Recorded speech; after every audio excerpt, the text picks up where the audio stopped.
មួយគ្រឿងទៀតហើយបងប្អូនអើយមួយគ្រឿងទៀតហើយនេះអស់រិញទៀតហើយបាយតេកអាហ្នឹងជំនួយបងប្អូនជំនួយកាយវិការឲ្យវាលឿនឥឡូវនេះយើងលាងហើយ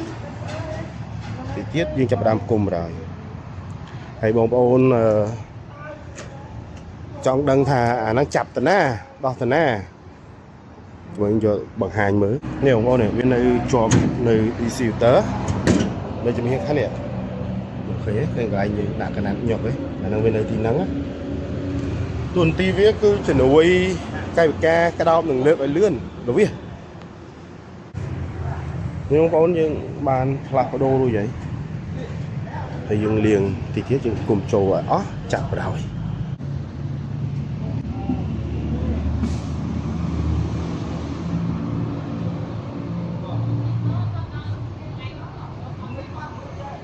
ស្ដីប្រិយមិត្តបងប្អូនដែលបានរងចាំទស្សនាការនេះជារហស្សកម្មពីខ្ញុំបាទជាងចាក់